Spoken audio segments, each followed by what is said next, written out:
Hello, everybody, and welcome back to OMB Reviews. I am the critic who is a cynic. How is everyone doing this evening?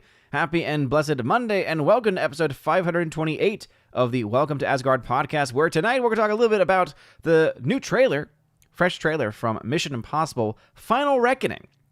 That's right, Mission Impossible dropping the Dead Reckoning Part 1 and not being Dead Reckoning Part 2, but instead the Final Reckoning. Still quite a mouthful for a movie. Still quite a mouthful for a movie title. I'll give you my first impressions, first thoughts on the trailer. I was able to watch it earlier today. Also tonight, talking about some of the box office stuff going on, because as I had predicted, Heretic, the newest film from A24, indeed took the number 2 spot away from the best Christmas pageant ever. Still amazed that that film did as well as it did. Just based on the title alone, I've not seen the movie. I have no real interest in seeing the movie either, but didn't really think that would be in a top 3 discussion, even on a slow weekend, but sure enough, it did. It initially was in the number 2 spot, but that has since gone away. And again, I'm not surprised by that. I really called that because I obviously recognize how A24 ultimately is able to get a lot of attention onto their movies, and their films in general, especially their thrillers, are able to really get a lot of attention as the films continue to progress in their overall releases. And so cannot say I'm really all that surprised that the film has now taken the number 2 spot. And other than that, we'll also talk a little bit about Penguin, because the Penguin series is finally finished. And so we will talk about that, and I'll give my thoughts on the show with that season finale. And oh, what a season finale it was. Lots of things to say. Before going any further, though, please make sure you smash that like button, lob that fire button over, and also smash the rumble button as well.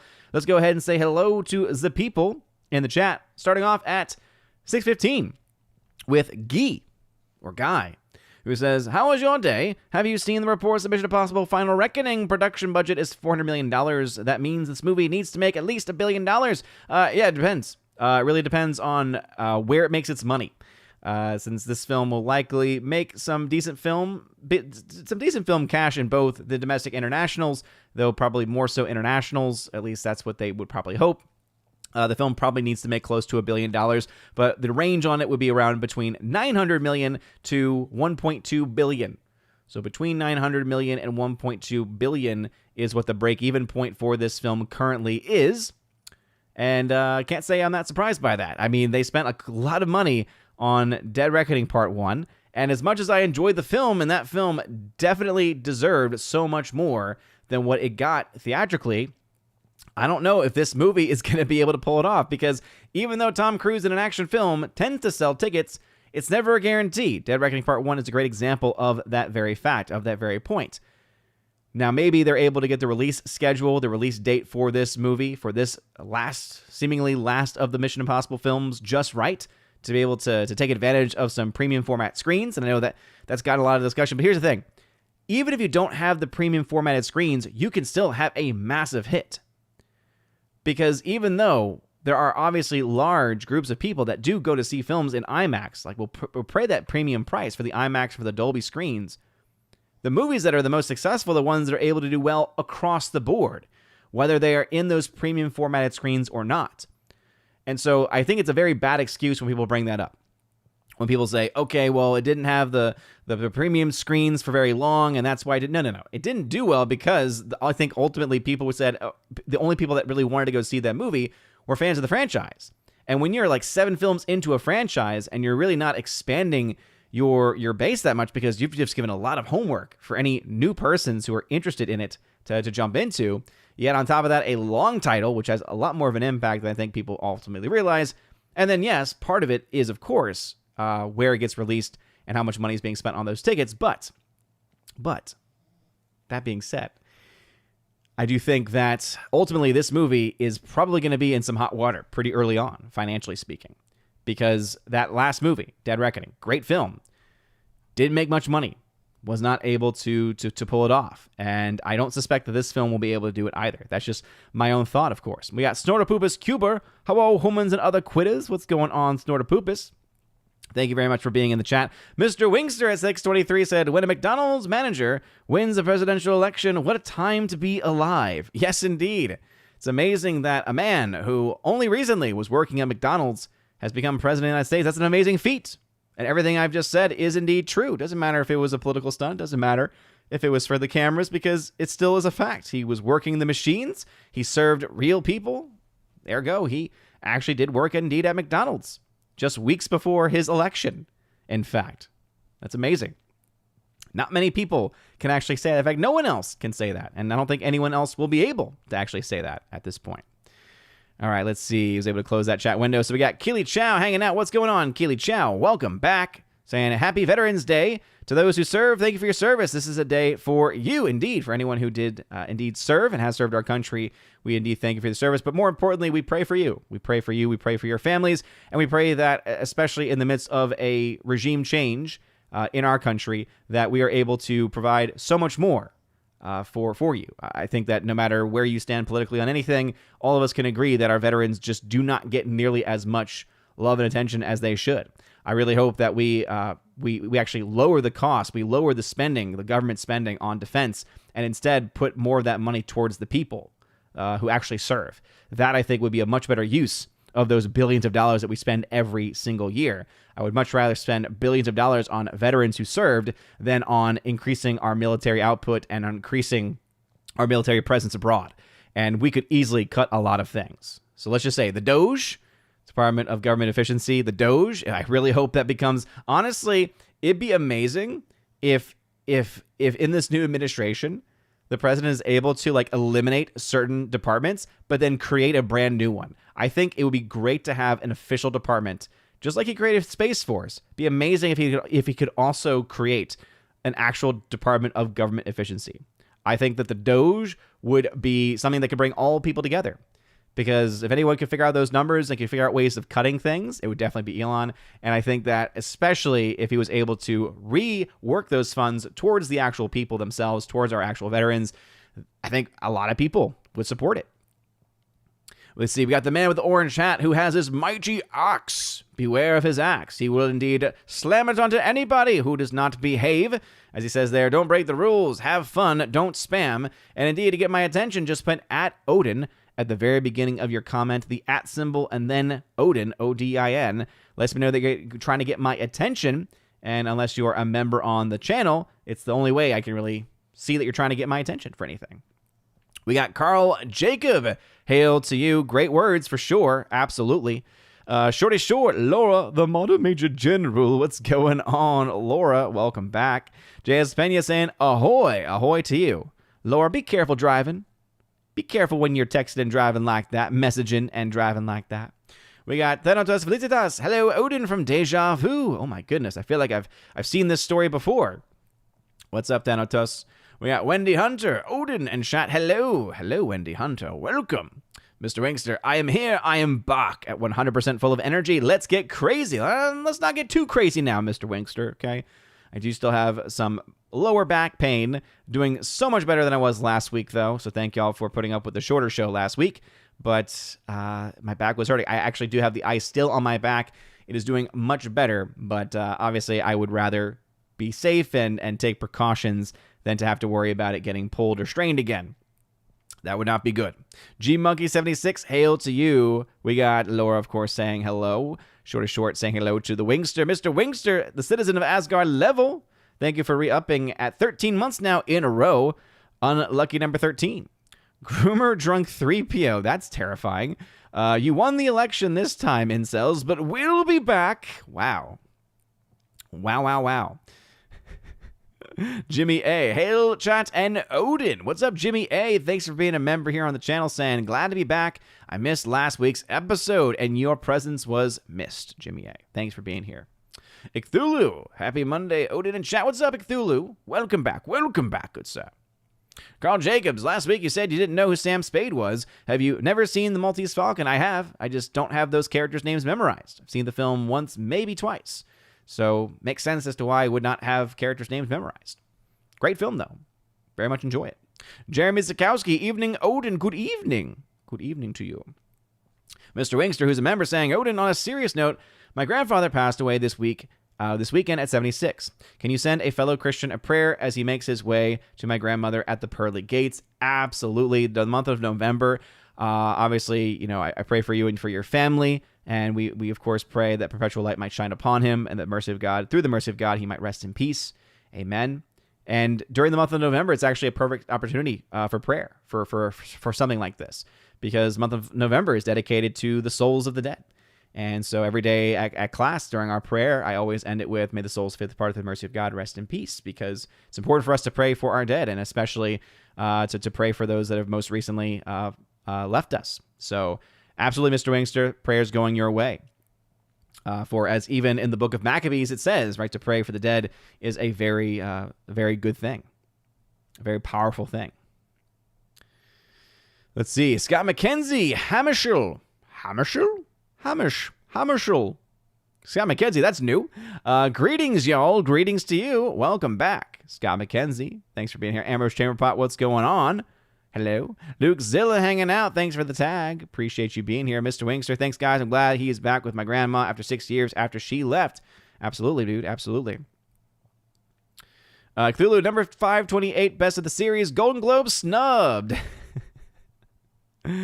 Oh, man. Yeah, you know what? I'm okay with that. I'm okay if the Golden Globes just ignore me. I'm okay if the Emmys ignore me. I'm okay if all those, the Streamies or whatever it is. I'm fine. I'm fine with that.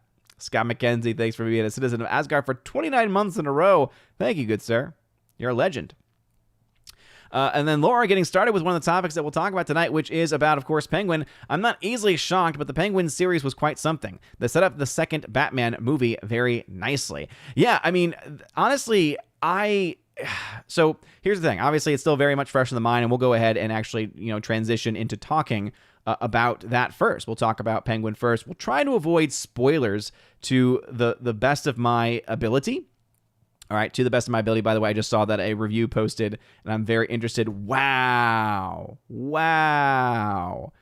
Goodness gracious me. Did not expect that. Banjo Sandwich didn't even give a 50% on the film Heretic, which everyone is going crazy for. But one of the things that Mr. Banjo Sandwich is notorious for is that if he is not trolling me with the 50% score, he's more than willing to drive a score's number down for the sake of it. So anyway, because that's the only reason why he gives something a bad score, is to drive the score down. I'm kidding, of course. So let's talk a bit about Penguin. So yeah, Penguin right now is doing very, very well. This film currently over on Criticlist, 38 voters. This series at 89% most excellent. So a very, very solid score for this show. And the first season just wrapped up last night, and I was able to actually catch up pretty late last night with this hour plus long season finale. And I'll just say right off the bat, one of the things I really liked about this first season was how they developed their characters. The fact that they were able to take their time and that they were able to really be meticulous in how they developed the characters of Oz, how they were able to introduce for the first time characters like Victor and make him one that you actually started to feel not only compassion for, but also a genuine liking to, right? When the character of Oz, or the character of Penguin, is, treating him in this way, and when he's really kind of grooming him to become like this new but this new part of like this mafia system that he's setting up for himself. He obviously wants himself at the top, but he's setting up Victor to be kind of his second right-hand man. All of those moments when he shows this affection towards him, you think, wow, okay, I can totally see why, right? Because even though they're in the mob business and they're doing these terrible things, there's just something about him. I think kudos to the actor that played the young Victor in there, because he did just a great job in making his character very likable, regardless of whatever his character might have actually been doing. It's a very hard thing to do, I think, to be able to articulate that, to be able to bring that out to audiences, and especially in a show where most people are interested in it because of its connection to Batman, or because of wanting to watch Colin Farrell do an amazing job in that role of Penguin, right? Doing all of that work even under the makeup and becoming a completely different person. So to have the movie, The Batman, set up this series, and one of my favorite parts, I did not like the Batman movie. I thought that the first third of the movie was pretty good, and then in the middle it starts to kind of go off the rails, and then by the end it's just garbage in my opinion. And I know that there's a lot of fans of the Batman out there. I was not one of them. I thought, again, second half especially and the last third were garbage, especially at the very moment that you find out that Riddler in the movie is nothing more than just this alt-right guy on YouTube like, hey guys, every time I think back to that movie, all I can think of is that one moment. And I don't even remember exactly what he said, but in my mind, it always has just stuck with him going, hey guys. And it was even worse for me, and this is where my own subjective experience definitely taints the image a bit, is because it was one of my favorite working actors, Paul freaking Dano. You all know. If you watch my channel for any length of time, you've heard me mention Paul freaking Dano, all right? Because that dude's awesome. He's a great actor. And unfortunately, they took a character that he was killing, he was doing great at, and then wrote it off a cliff, essentially.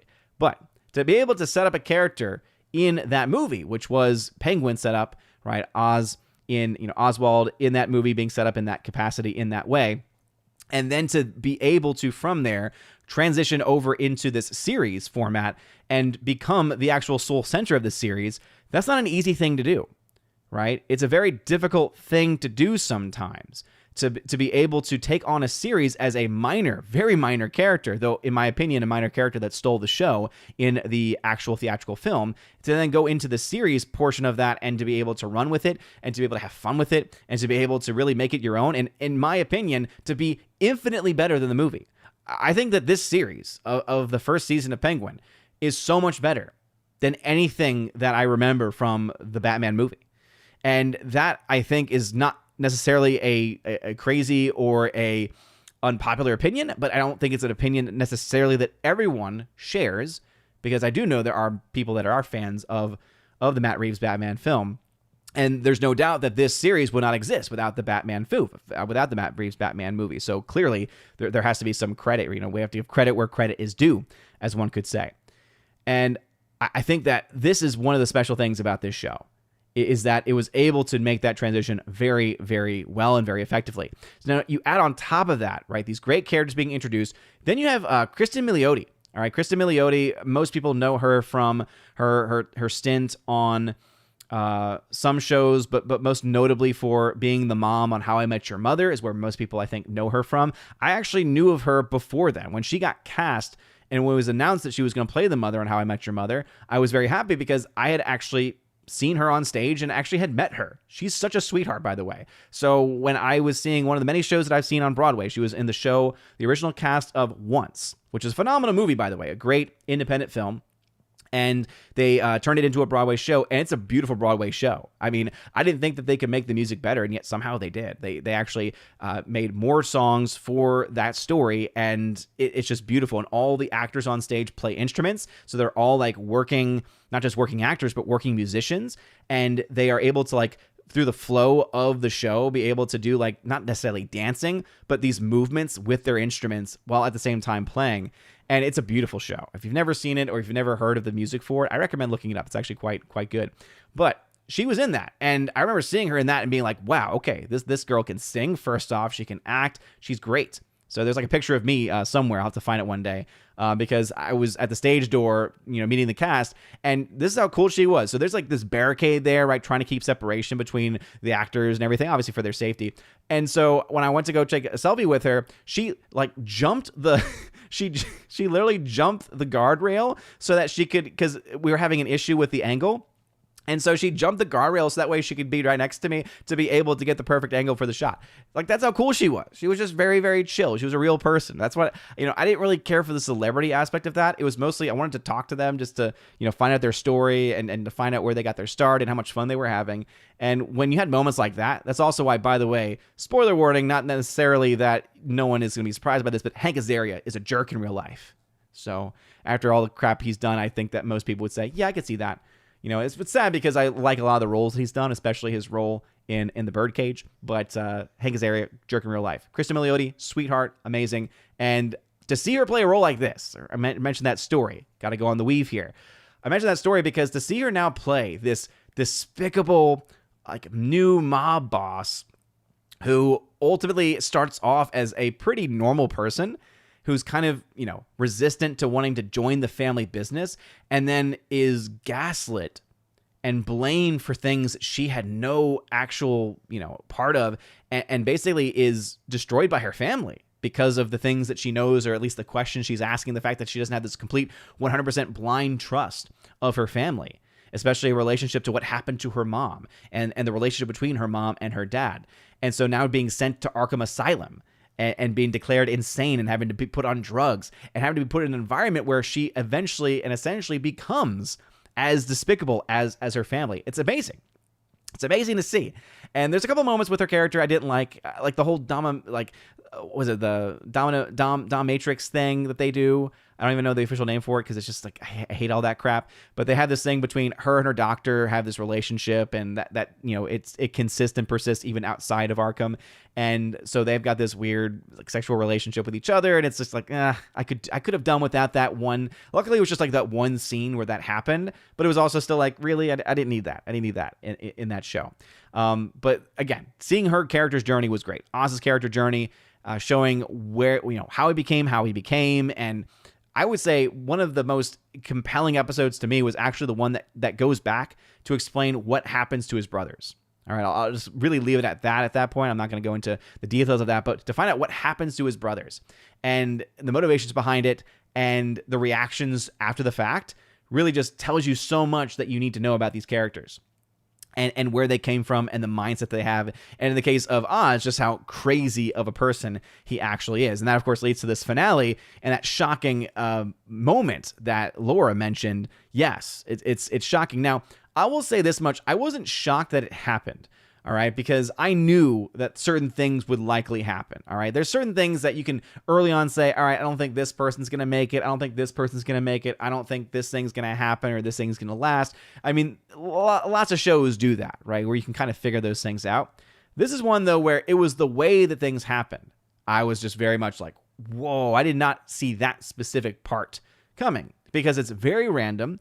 And because you now have all of these other things, it makes so much more sense, though. Like, that moment would not make any sense unless they first explain the story of the brothers. With the brothers' story, you then have the capacity to better grasp how someone like that could come to that decision and to do that action, right? Like that's what I thought was really good, was that they were able to make this character and make the character be very consistent also, to act in a specific way. So if you wanted to see the rise of Penguin, where his empire comes from, like just how he becomes a powerful force within the mafia of Gotham, this is a show that does it very, very well. Surprisingly strong performances from those outside of the lead, and Colin Farrell really steals the show. And that is just, again, kudos to the makeup team, the hair and makeup team that spent probably hours, of course, Colin Farrell for sitting to do that makeup for hours, but then also not just letting the makeup do the work. He didn't just let the makeup do everything for him.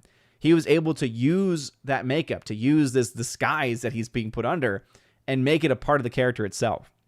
And it's very rare that you're able to find such a great combination of those things, right? So I could not recommend the show enough. It is definitely not for the faint of heart. It is not for those that don't like violence or especially cursing. Lots of language. Cannot recommend that to anyone who has a problem with foul, naughty words.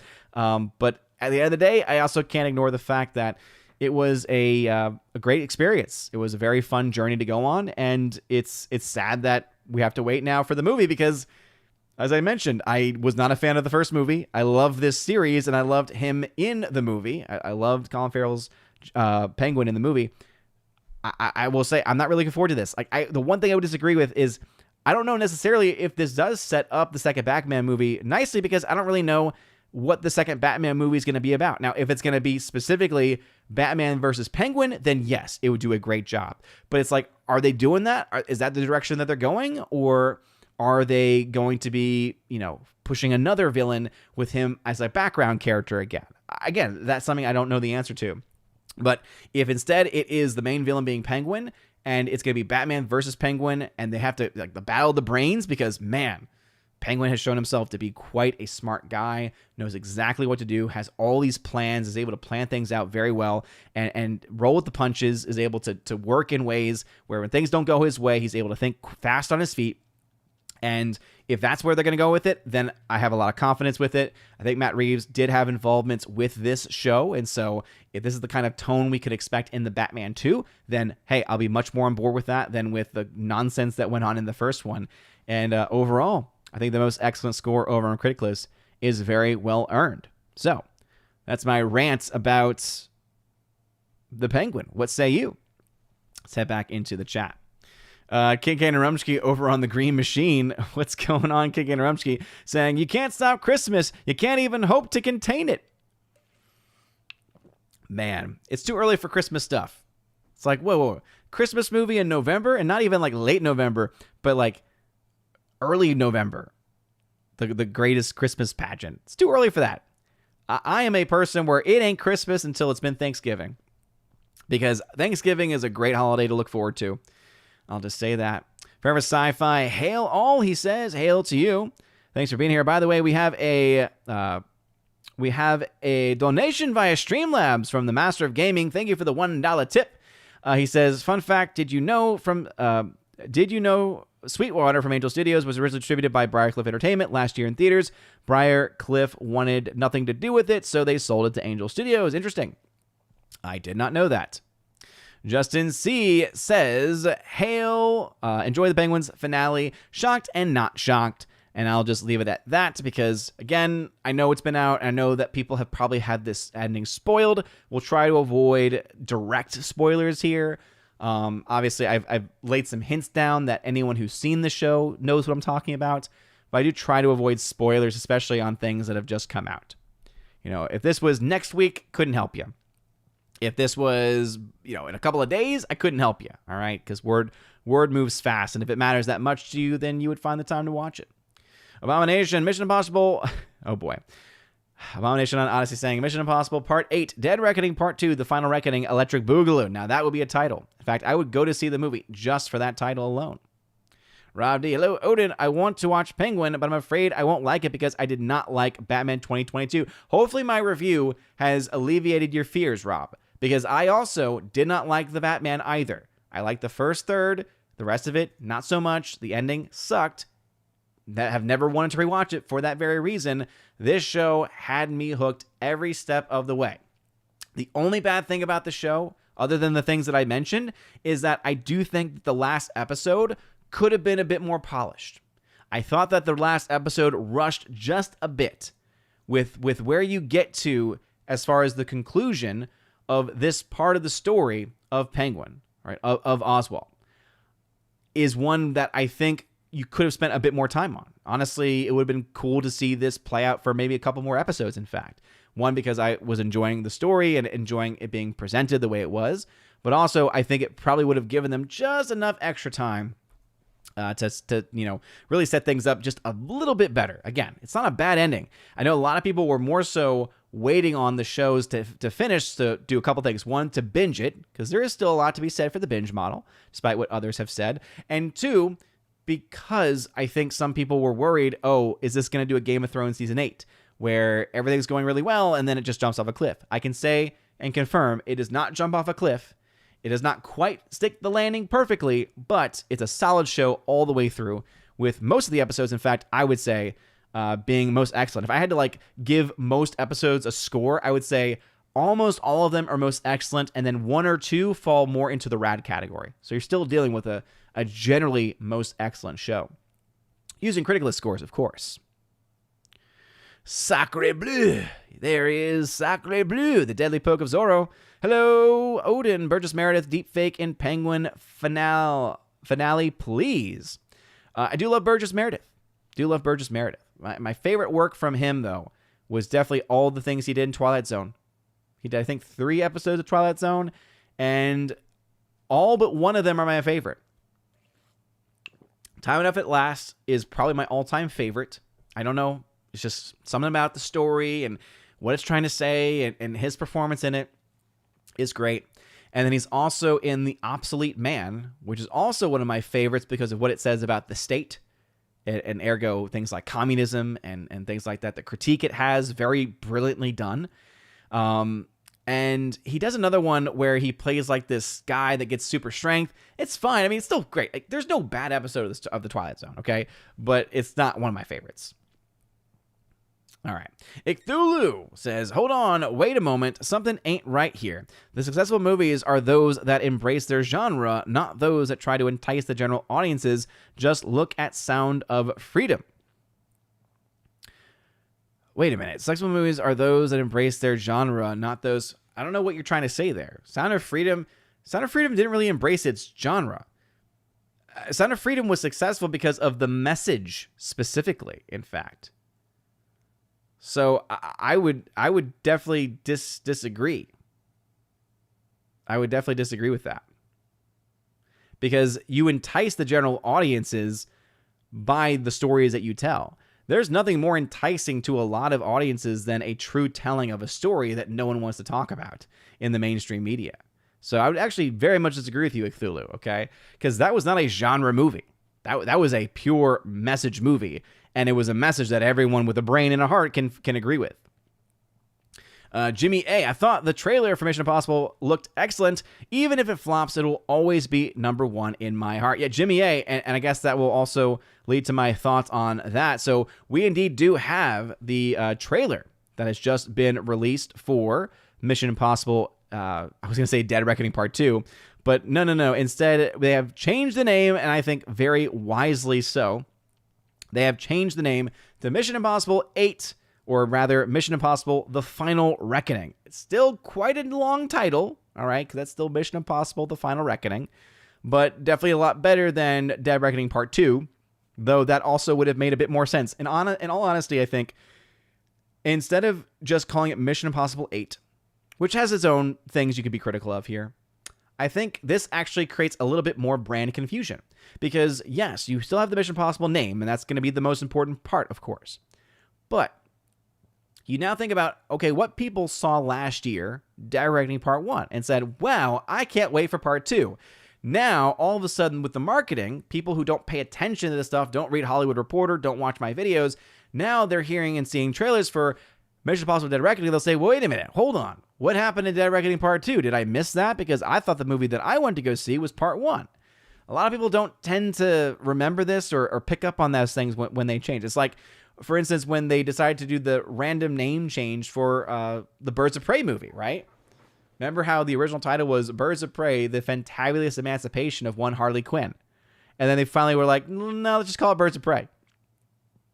And they did that like while it was still in theaters, within the first like week or two.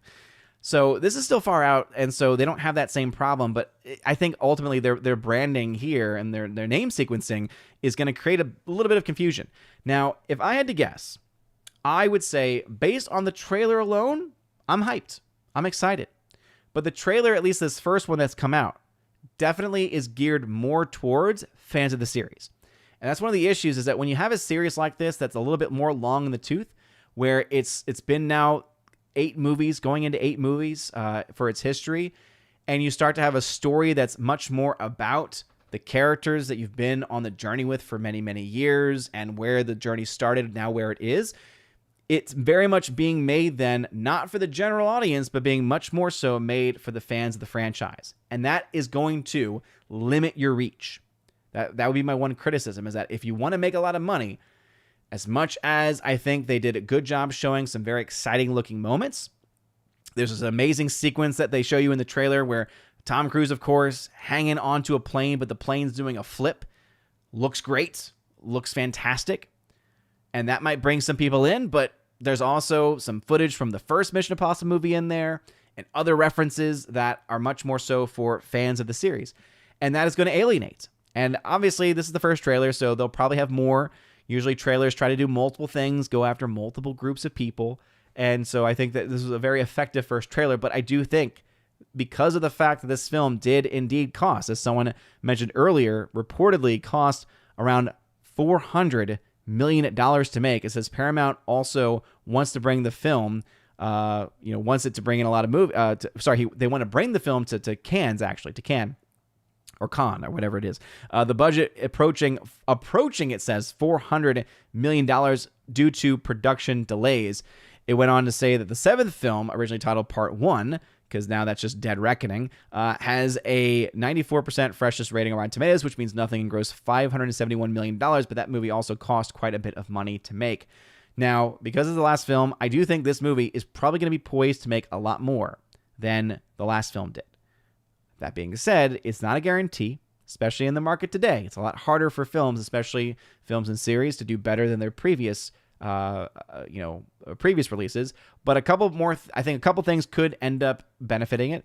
I think that they'll probably try to go after a much better weekend. It says May 23rd, 2025. Okay, so going after, I think, probably a better weekend there compared to previous films in similar genres. And I think that they'll be hitting the summertime just about right. One of the first weekends of the summer box office is a great place for them to start. And I imagine that they're also probably going to be trying to ensure it's going to be in IMAX theaters, in premium format screens for probably a little bit longer. They would be really smart also, because this is one of the things that I was harping on quite a bit. They would be really smart to not do their weird release schedule. Remember that for Dead Reckoning, okay, part 1, which is now just Dead Reckoning. For Dead Reckoning, they released the film like on a Monday, Tuesday kind of for early, and then their official, it was like they had Sunday money showings, and then they released it on like a Tuesday or something. And their mindset was, we want to get more showings in IMAX. And that was, to me, the proof that all I needed to say, okay, yeah, if it was just about your IMAX showings, just about your premium format, this movie should have made it quite a bit more opening weekend, but it didn't. And again, it's because people are not used to going to see film premieres on those days. And so there were a lot of people who said, wait, this movie's already out? I thought this film came out on Thursday or Friday. There's still a lot of people. Here's a fun fact. We're kind of in the know of these things. There's still a lot of people who don't know movies come out on Thursdays. They just assume, oh no, it comes out on a Friday. So some people still today don't see that. And so you got to try to make it so that you don't confuse your audience. And the way they released that first film, I think, created a lot more confusion and a lot of problems to boot, right? When you name the film what they did, long in the tooth title for a film, you really, focus it much more on fans of the franchise already. Again, you're going to get a guaranteed audience for that for sure, but you're also blocking out any other normie audiences, any other general audience members. And to have a trailer like this for part 8 is going to be doing a bit of the same thing. But I think the best thing that they could honestly do is not even just the weekend that they choose, but to ensure they've got a Thursday premiere. They don't need to do fancy things. Build up, make that Thursday number big, even if you want to say that they're inflating it because they're not doing any earlier showings, but make that opening day big so you can have a solid, strong opening weekend and then hopefully hold the fort and hold the line as it goes on. That's what they need to do, especially when you spend $40 million. Because again, that means your break-evens between $900 and $1.2 billion. So for all intents and purposes, about $1 billion or so to break even, roughly. And that, even then, depends on where you're making your money. Because if it makes the vast majority of it internationally, it could possibly be more than $1 billion, right? But those are the numbers. And those are my thoughts also. Good trailer. I liked it quite a bit. I'm excited for the stunts. At the same time, though, I can see why general audiences probably don't have a lot of interest. Probably don't. Let's see. Kimberly G. Killing Shadowcat. What's up? Howdy, Odin. Final Reckoning is the first movie 2025 has my interest. Boom. There you go. And again, I think anyone who has an interest in whether it be Mission Impossible movies, whether it be Tom Cruise movies, action films, I think will have a lot of reasons to look forward to that movie. It's a very effective trailer in that way. Lex Ladendi, ahoy, oi, what's going on, Lex Ladendi? King and Rumsky, I can't remember from last week, but was Shorty Short on the Shorter Show? I believe she was. Here. Master of Gaming, what is the wokest movie you've ever seen? It's a very weird way to word the question. Typically, I avoid those kinds of movies. Honestly, all I could answer to is the wokest that I've seen most recently, and that would have to be the Barbie film. Gosh, that movie was awful. Because, again, I tend to avoid films that are just flat out political in any way. I can think about some of the worst films that I've ever seen that, were created out of a sense of identity politics. Unicorn Store, great example of that. Brie Larson had no business in being a director with a budget, but she did it, and it shows. It shows quite a bit. But I guess Barbie. Gary Banjo Sandwich saying, hello, brother. Saw another bogus film today, Heretic. Yeah, Gary, you're pretty much alone in that.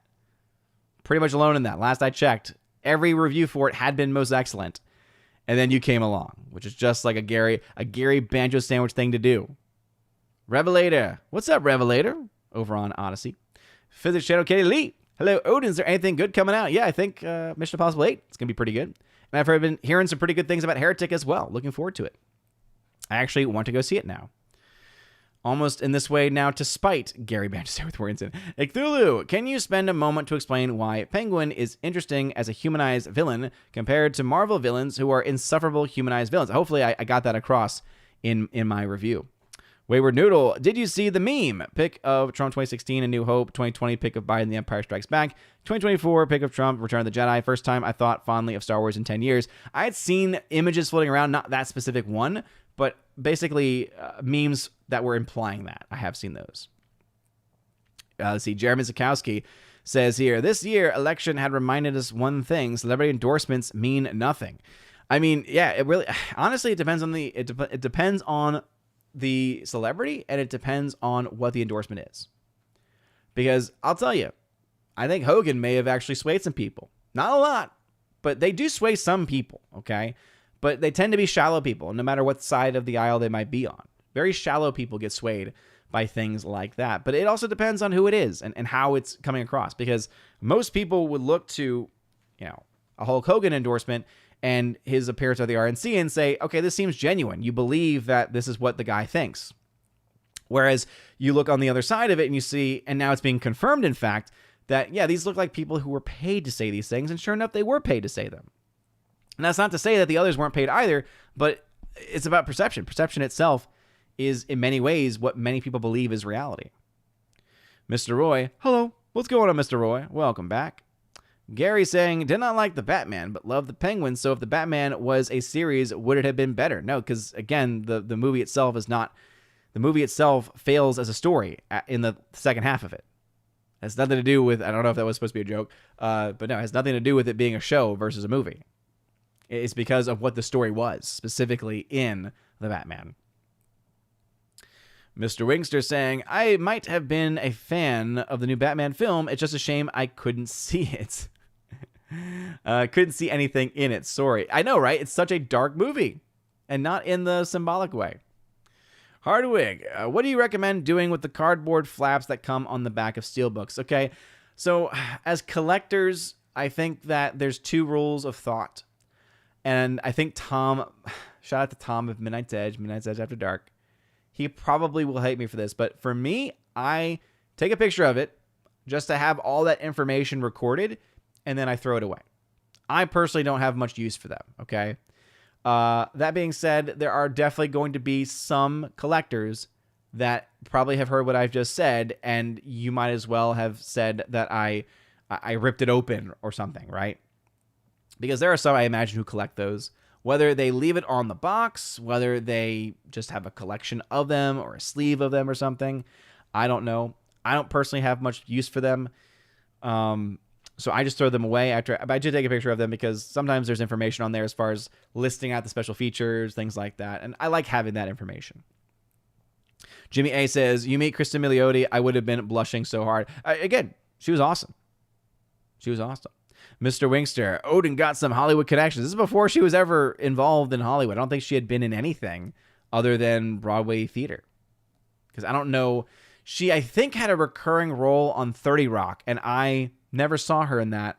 And I don't know if that was before or after How I Met Your Mother and in relationship to when she was on Broadway, when it was then. But yeah. Tina Guzman, what's going on? Yeah, he was. He was a jerk. Kevin Wang, what's up? Says here, you think Wicked will get close to 1 billion since it's one of the most popular Broadway shows? It's not a guarantee, Kevin Wang. It's not a guarantee. And I think that it's one of those places where I know other people in the box office world have kind of said they think it'll be big. I will not go on a limb to say it won't be big. I can't say that because you're right. It is a massive IP with a lot of fans. And when musical theater kids can get motivated, they can be quite a powerful force. They just really haven't been able to be motivated, right? You look to the West Side Story remake, nobody saw it. Cats, I saw it. I saw it so you don't have to. I saw that Nightmare Fuel Fest, but you know what? It was so bad and insane that I loved it. Still to this day. I don't like watching it, but it is one where it's fun to laugh at. It's more of a movie You know what? Cats is a movie. Again, the theatrical release of Cats. It's the movie you watch with a friend just so that you can watch your friend's reaction without watching the movie itself. That's what Cats is. You don't want to watch it, but you really do want to watch what your friend's reaction is when, even from the very opening moments of the movie, you start hearing Jellicles can and the Jellicle way and the Jellicle cats, just to be like, what the hell am I watching? That's why you watch Cats. It's like, I was really pushing my wife to watch it. She finally gave it. It was like, fine, we can watch it. Once we stopped, we were done with it. We haven't gone back to it. We still haven't finished it. But the glories that it was of me just looking over on the couch and being like, yep, this is exactly what's going. Yeah, that's exactly what just happened. Yes, you are correct. That is a real movie that somebody made. In fact, an Academy Award-winning director made that. Isn't it amazing? Isn't it amazing? You go from, man, was it Tom Hooper? Tom Hopper? It's one of those two. And he went from the King's Speech, which was my favorite movie of that year. I love that movie. And then went on to do Les Mis, which was a mixed bag. Great intentions, just didn't really. Russell Crowe's performance, just not good. Can't sing. And then he goes on and does Cats. Oh, and now his career is essentially over. I say over. I mean, he's not a big name anymore. Hardwick saying, did you know that Elon Musk said he'd be interested in hiring Ron Paul to work at the Doge? And Ron Paul replied that he'd like to talk to him about it. Yeah, I saw that. I did. I don't know exactly what he would do because Ron Paul's up there in years. He's still sharp. He's still with it. But he's obviously, I think, past the age where he can actually do something as productive as like a daily task type thing. But yeah, if he was on in there as a consultant, that'd be pretty cool. Luke Zilla tried to say Penguin probably won't be the main villain. The actor said he has around 6 scenes in the sequel. Yeah, so hearing that, Luke Zilla, makes me not interested in the Batman 2 right off the bat. Because when you do what you do in that series, it would make so much more sense than to have that be. Like, this is an example of a show where you would actually probably have most fans and even some normies interested in actually watching it to catch up. You know, people say, I don't like homework. I don't like having homework to watch a movie. This is true, okay? I still would say the majority of people probably would feel that way. But I think a lot more people would be open to watching something like Penguin, setting up the next villain, right? Setting up the Penguin's rise and let that be the main thing that happens, the main villain of the story in the Batman 2. More people, I think, would be interested in watching that because of how good it is than any of the garbage they did with like the Marvel Cinematic Universe or any of the other ones, right? Where no one wanted to watch that stuff. Agreed, Lex Ladendi, that's the other thing, right? First, you need to have Thanksgiving, but also, most importantly, first Sunday of Advent, the start of the church's year. Yes, any Christmas stuff before Advent is indeed cringe. I agree. Jimmy A, Thanksgiving is a great holiday, and I'm glad someone finally gives it the recognition it deserves. Absolutely, Jimmy A. Short. Yeah, I haven't heard anything about the plot or cast of Batman 2. So yeah, if it's true that Penguin is very limited in his role in the Batman 2, I'm going to be very upset and I'll have very little interest in watching it. All right, let's see. Laura saying here, Mariah Carey won't stop singing until we all exchange $20 gift cards. The most overplayed song in the history of Christmas. Man. Let's see. Gary Badger was saying, Tom Cruise ran better than Kamala. This is a fact. Yes. Well, I mean, Tom Cruise ran better than most people. I mean, that dude can run, okay? He's got those tiny little legs, but he can run. Soul Assassin, hey, with Penguin ending, would you like to see other characters get a TV series? I've always said this. It's been years now I've been saying it, and I still mean it. It's come up before. I would love to see a Clayface series or movie. But here's my caveat. I'd rather see it as a series because then you can spend more time really, working at the character. But I would like to see a Clayface mini-series, limited series. Doesn't have to be 5,000 seasons, okay? You don't have to do that much with Clayface, all right? But just one season, okay? And maybe 2. But you would have to have the same you'd have to have the same workers. You have the same makeup effects team that did the Swamp Thing series. The practical effects and the suit they created for the Swamp Thing monster in Swamp Thing was phenomenal. And it was a perfect mixture of practical and CG effects. It worked very, very well. And it was very compelling.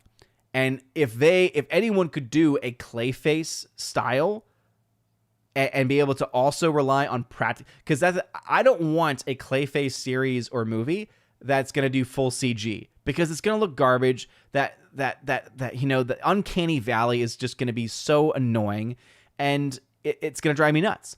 But instead, if you have it where it's mostly practical with some CG elements like they had with the Swamp Thing monster in the series, yes, that would be my caveat. I would like to see it only if they use practical effects a la the Swamp Thing series. Obviously with some CG elements, because it definitely can help, but that's where I am with it. Carl Jacobs, I saw a report in IRC Vanity Fair that studios are getting to make faith-friendly and family-friendly movies. I don't believe it. Any insight? Not really. I mean, here's the thing. People forget, Carl. All studios have so many sub-brands. And so there are a plethora of studios, mainstream studios, in fact, that have sub-brands that do make content, and some of it does feature and focus on faith-based content, family-friendly content. So yeah, I would say you might have problems agreeing or believing it, but it does happen. I forget the names. I don't know all the different connections, but most major studios have various sub-brands, various sub-production companies that are all tied back to the main one. And some of them do focus on those smaller movies, smaller fare films, and also faith-based films too. Hardwick saying, is it just me, or does Matthew Marsden look like young Russell Crowe? I didn't quite see that there, but I also can understand why someone would say it, at least. Master Gaming, Red One is a Christmas movie releasing in the middle of November, aka this Friday. Yeah, and I like J.K. Simmons, but then I remember looking up, what was it, the rest of the cast and maybe the directors, and I was like, I don't know. I don't know about that. Let's see. That crazed-eyed chick got my attention, says Soul Assassin. Oh, he's dropping the ice cream. Does that mean you're gonna leave me again, Keely? You always leave me whenever you drop the ice cream. Yep, there it is. Thank you for the great show. See you later. Always leaving me. Always abandoning me like that. How dare you? You weren't even here for like half an hour. Come on, dude. Do better. Story short, I hated the sexual stuff in Penguin. I watched season 3 of Succession, and out of nowhere, they had a full frontal nude scene of a guy, so unnecessary. I hate that. Hate it. Yeah, completely unnecessary. It's like, come on. If that's what you're relying on to try to get like shock value or to try to convey something, that's a lazy man's way out. Let's see. Gary left me wanting more. Did the Penguin choked about the only 8 episodes shows get these days? Agreed.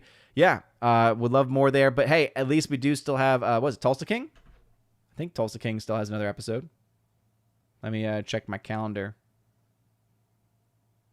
Let me check my calendar. I got my little watch list. Yeah.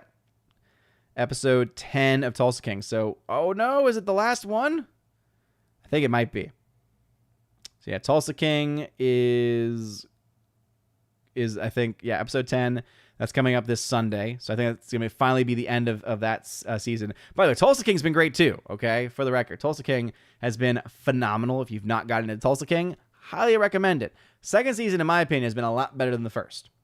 First season's still pretty great, but the rapport that the actors and the characters have with one another is just really great to see. It's not even that, and I mentioned this last time, it's not even that it's like amazing writing or really, really clever writing, okay? It's just fun. It's just, you want to hang out with these people. You see them, and they're a mob, okay? They're like this little mini mob in Tulsa, and they're doing all the mob things, right? But they have a heart. They have a code, right? And ultimately, they're just such fun characters, and the actors that play them look like they're having a blast doing it. And so you just like spending time with them. It's like a comfort show for me, Tulsa King, oddly enough. And so every time I see, Dwight Manfredi, Sylvester Stallone just walk around being a mob boss, all right, and telling them what to do. It's not like it's like, oh yeah, I'm so compelled by the writing. It's like, no, I want to hang out with that guy. It's like, I'm not a violent person, but I would love to be in their mob. That's I think what a show wants to do is it makes you want to spend more time with them and ultimately to spend more time with the show. What is cool though is we do have, because I just got the reminder on my little calendar here, that first off, Yellowstone's coming back. So excited for that. Definitely like me some Yellowstone.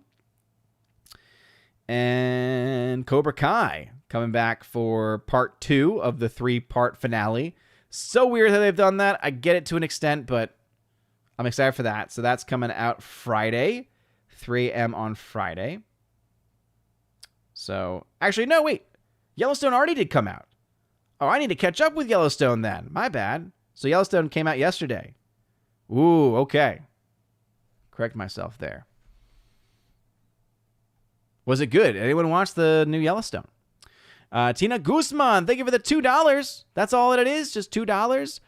Super sticker. I see the little cool dude. Look at the little cool dude. Look at that. That's why I like using this app right here, because it lets me highlight messages, but also look, little super stickers come up like that. I like it. Appreciate it. Kimberly G. Sorry, gotta go. Sick pepper. Everyone have a great weekend. Sick pepper. What? Sick pepper? What? A sick pepper? Is that a sick pupper? Is that what you meant to say? I've never heard of a sick pepper before. Snow Golem. Hail Odin's crew. What's up, Snow Golem? Mr. Wingster. Dead Reckoning. Felix Adus. Felix Adus. Felix Adus. Goodness. Cthulhu. Message movies are a genre no matter the vehicle. Movies that are most successful have a purpose and tone. Movies that sell to the common man are not. Consider it metaphorically, not clinically. Bro, why?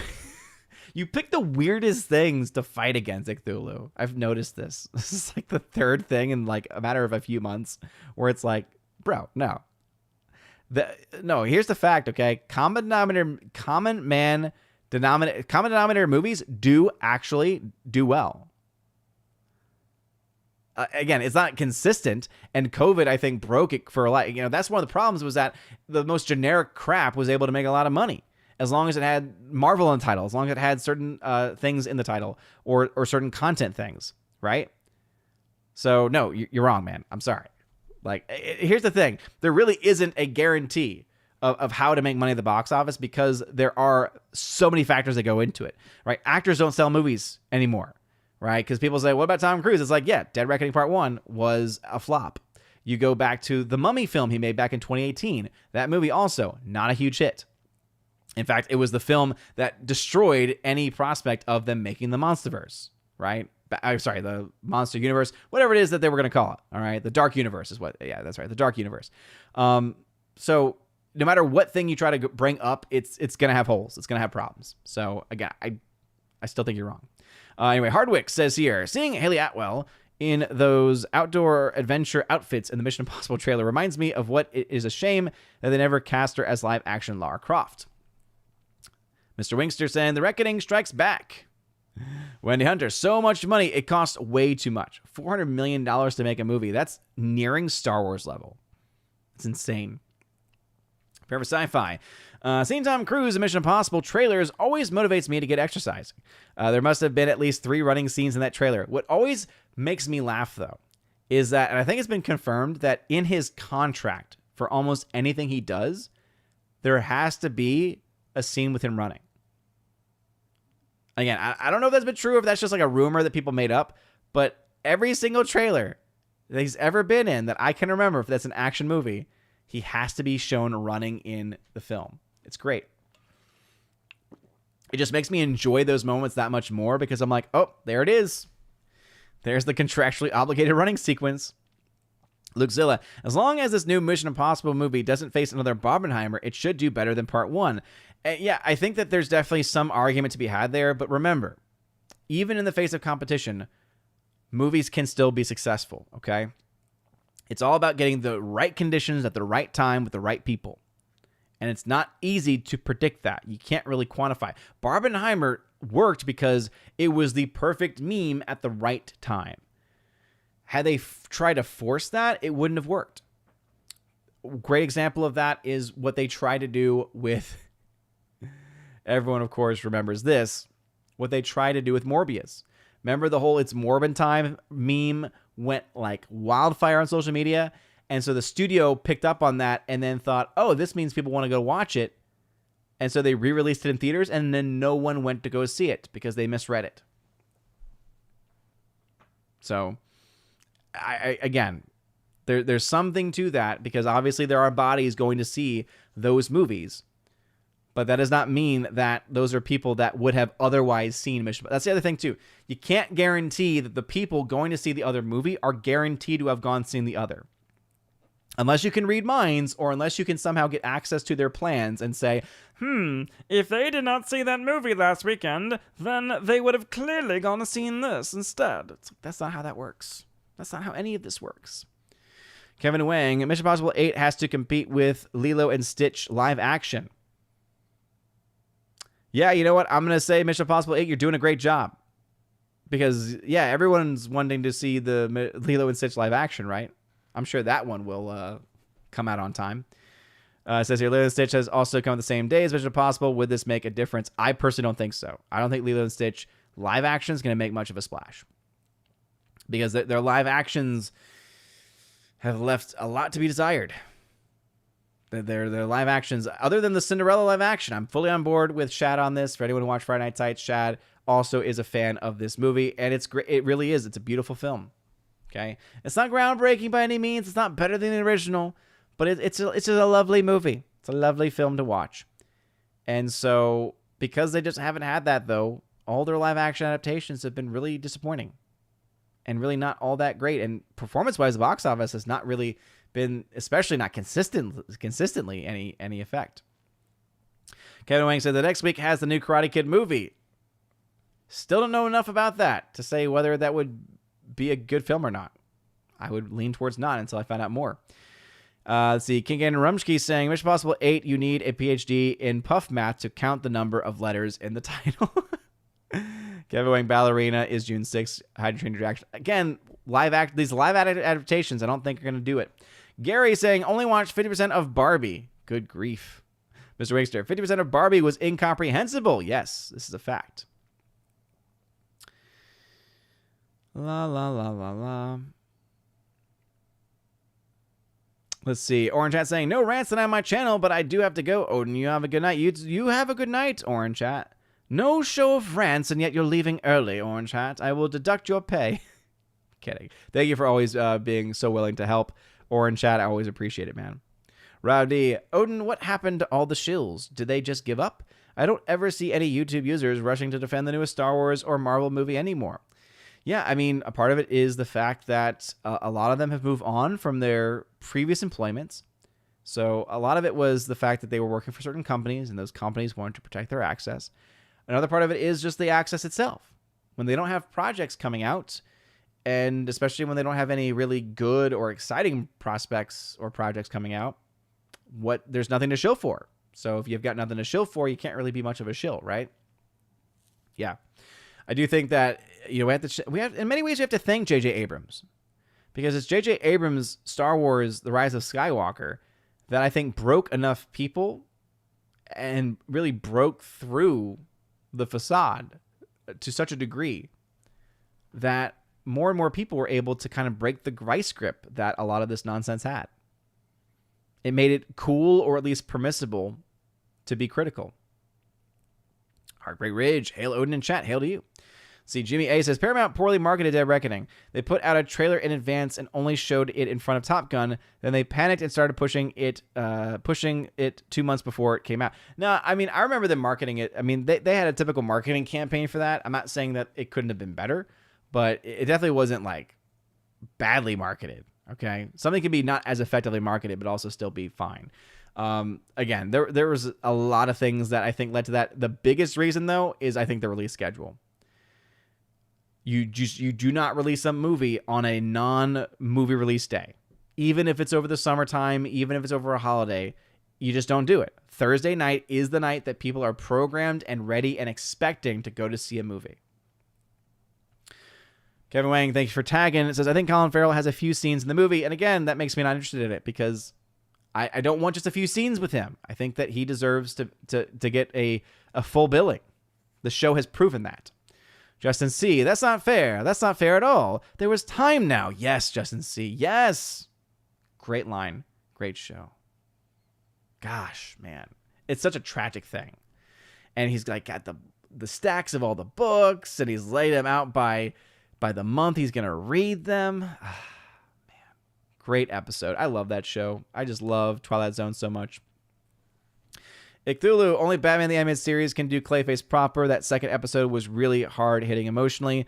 Live action will only fail. Not if Cthulhu, they follow the route of the Swamp Thing. If you've not seen the Swamp Thing, please hold any opinions. Because that is the caveat. You gotta get that specific crew working on it. Because if they can do that, it can be effective. For sci-fi, I'd like a Batman series based off of the animated series. It would be great to see villains like Ventriloquist and Scarface. Yeah, I think that you could definitely do a lot of things with that for sure. Most of my knowledge of Batman comes from the animated series.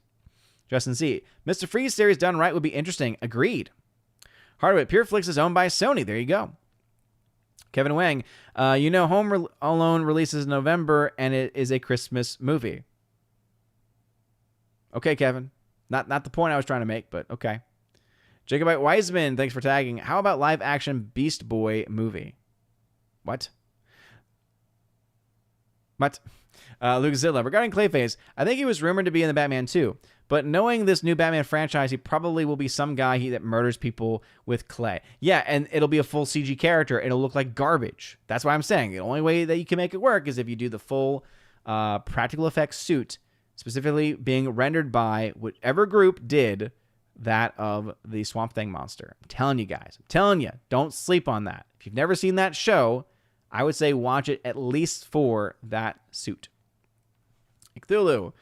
The Tulsa King took the only moral person and destroyed them with greed and death. It's a wretched movie about evil people doing stupid things to hell. Cthulhu, bro, you're just like king of the bad takes tonight, man. Come on.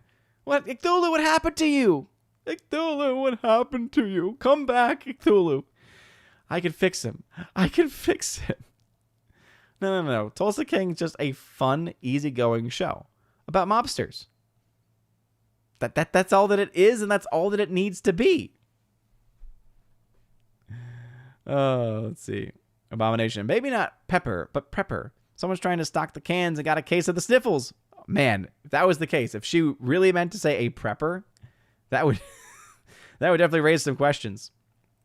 Jimmy A. For that budget, it's official. Tom Cruise will have a lightsaber and use the Force to defeat the entity and save the day. Man, I'm just so happy that that's not true. I do not want to see Tom Cruise in any type of Star Wars film or franchise or story ever. That just would not suit him at all. Now, if it was like a parody, if they did Mission Impossible Star Wars Day One, again, I just made that title off the top of my head, that would be one I would be interested in watching. Just a short film, Tom Cruise running in space with a lightsaber, doing crazy stuff, but it's just like stupid. Like he's fighting against a Darth Jar Jar. And then all of a sudden you've got Rey coming in, but she's now revealed herself, pulled off the mask, and she's actually the Emperor because she's a Palpatine. Like stupid stuff, right? Completely random. Then I would like to see Tom Cruise in it. But only then, only with those very specific details.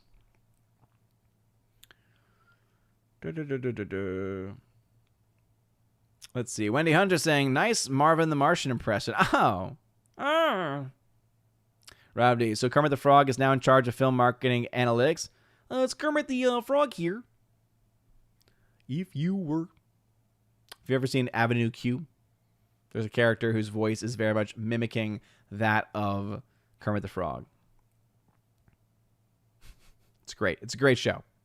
Jimmy A. If this YouTube thing doesn't work out for you, you should consider voice acting. Oh, thank you, Jimmy A. I do those for fun. Because there's some voices where it's like, depending on the day, I can get them. And there's others where it's like, ooh, no, that didn't sound good. Wendy Hunter, boo on live action movies. Agreed.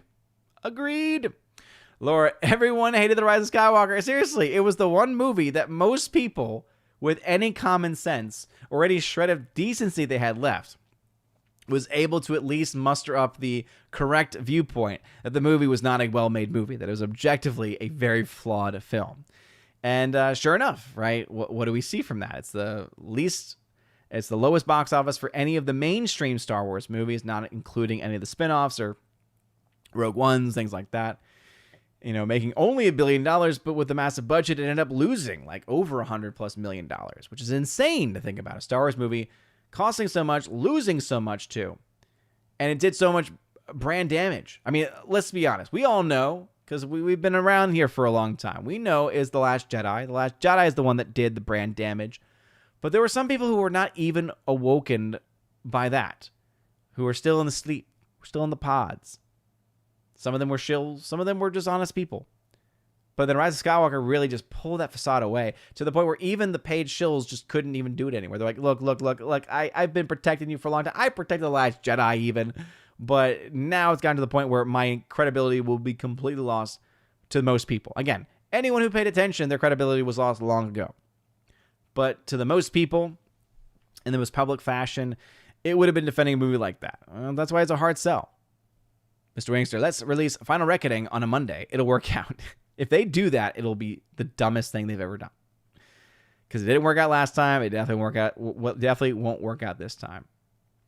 Very Sci-Fi says, they did a practical Pizza the Hut in 1987. They should be able to do Clayface today. Agreed. Cthulhu saying, aha, it's also king of stupid trash, but love you, enjoy your views tremendously. Well, Cthulhu, it's okay to have the wrong opinion sometimes, okay? Because the vast majority of people would disagree with you, because no, Tulsa King is a ton of fun. Talk to Gary. Gary's enjoying it just like me. Gary's enjoying it too. Now, that's no evidence of anything, but what I will say is that it is a fun show. Whether you like it or not, that's your own subjective opinion, but it is definitely not a trash show by any means. All right, see, King and Rumsky. Do you believe the latest announcement by Star Wars about future movies? No, I really don't, King and Rumsky. I think it's just them blowing out hot air out of the bottoms, trying to make it sound like they're doing things, when in reality, none of their films are either in production or in any sense in a stable environment.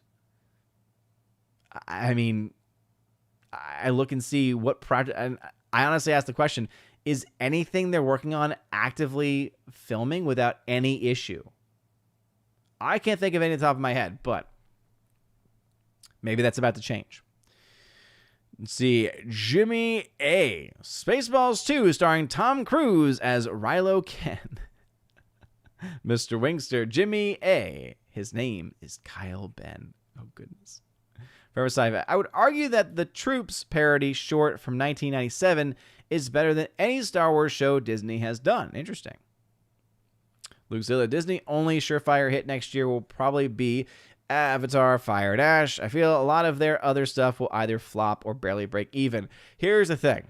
I'm really, really hoping that as these films continue to come out, the Avatar films, that less people will watch them, that more and more people will finally wake up to the fact that James Cameron has lost his ever-loving mind because his movies are not good.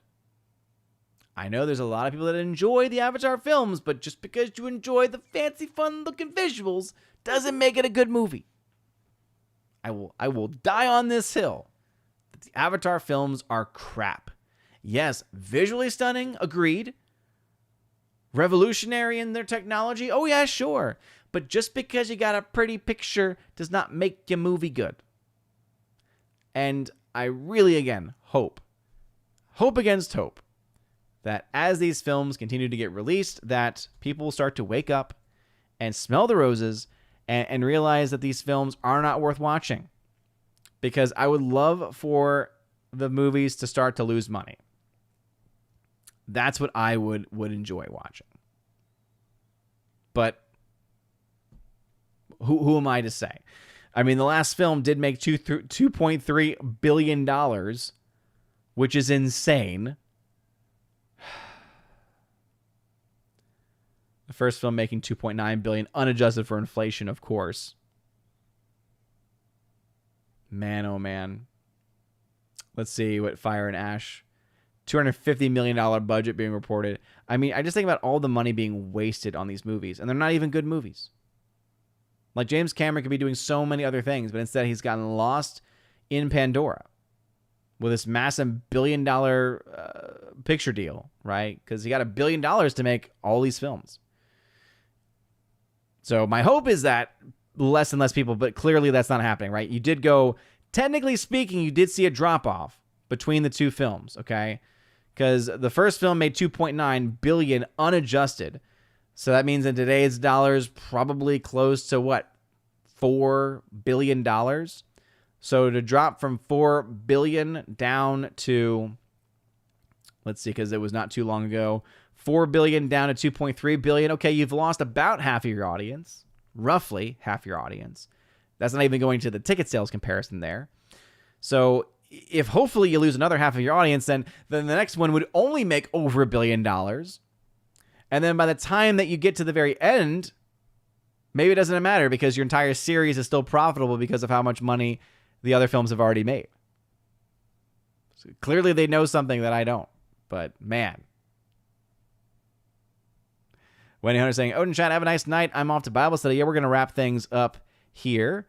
Mr. Wiggs said, we need a random Meg 3 announcement in real life and on this stream. I think we've already talked about that fact, that they have announced it. Nothing else other than just that it's been announced, I believe. Gary Banjo Sandwich, we need to bury the hatchet on the Tulsa debate. Mr. Wigster, this is what I needed, Mr. Wigster. All right, here's a real opinion, all right? Because he's a joke. Because even Mr. Wigster knows that Cthulhu is insane for not liking the show. Tulsa King is only 50% good. That's hilarious, Mr. Wingster.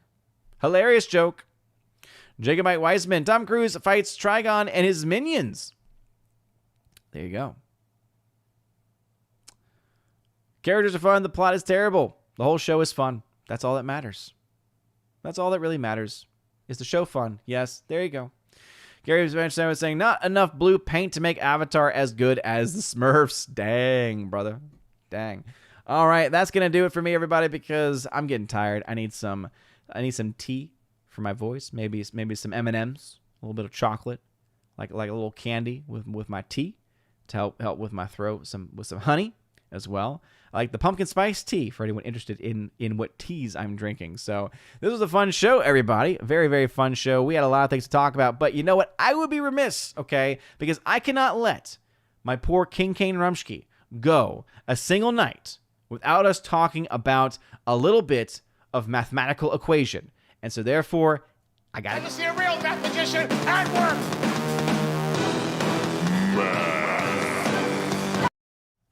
We got to talk about the math, okay? I got to do it. This is for you, King Kane Rumsky, okay? Just a very, very quick last thing before we wrap up officially.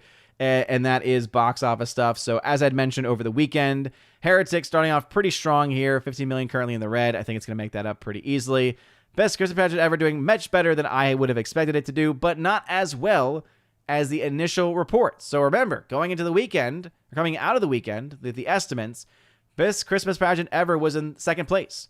As I predicted, I said, you know what? I wouldn't be surprised if Heretic did better. Now, here was where I was wrong. I thought Heretic would do better than the initial results. Didn't really pan out that way, but Best Christmas pageant did less. Either way, though, I did say I thought Heretic would probably still end up winning out that second place spot. And sure enough, there it is. Second place spot. So Heretic doing well for May 24. I'm interested, especially now, after King Kane Rumsky has dubbed the film with a bogus rating, which I just don't buy. I don't believe it. The other people of Criticalist wouldn't lie to me. So I'm looking forward to it. Forever Sci-Fi says goodnight. Heartbreak Rage says ciao, Odin and Cthulhu, good night, and wish you all a wonderful evening, and hopefully you start to regain your senses and have good opinions once again. I miss those days. Jimmy A, good night. Kid Rumsky, it's like he's doing drugs. That's the stuff right there. Kid Rumsky, you're welcome. Mr. Wingster saying there, oh, I thought you said meth, Odin. Yes, of course. Because it's all about the meth here, Mr. Wigster. All about the meth. Heretic monopolizing box office. It's doing well. Gary, it's doing well. Anyway, thank y'all all very much for being here this evening. This was a darn good time. We had a lot of things to talk about, and we talked about them. I got to channel my inner Matthew Kadish here for a moment. And yes, I love you guys. Y'all great. Cthulhu, you're a great sport, dude. Appreciate it. And it's time for me to go rest my voice. So you guys have a wonderful rest of your evening. Go watch Penguin. It's a great show. Go watch Tulsa King. It's also a great show. 2 great shows at the same time. What a world to live in. And I guess I got to catch up on some Yellowstone, because apparently the latest season, first episode is, or sorry, the latest half of this season. Kind of crazy, insane how long it's been, and also I feel like there's been very little promo for it as well. I don't know, but Cthulhu, it's okay, you're wrong. It's okay, you're wrong. It's a great show. All right, all these are great shows that I'm talking about right here. So anyway, you guys are great. Have a wonderful rest of your night, everybody, and as always, God bless.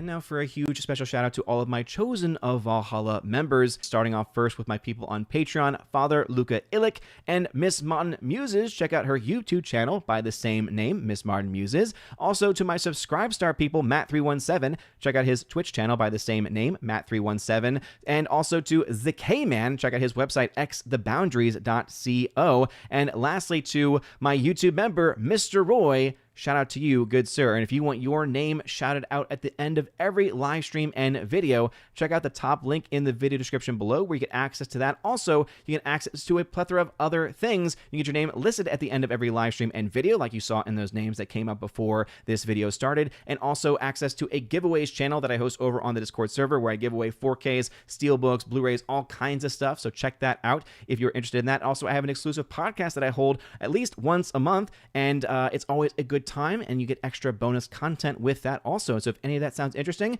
again, check out that top link in the video description below. You guys are all amazing, and people have a wonderful rest of your day, and as always, God bless.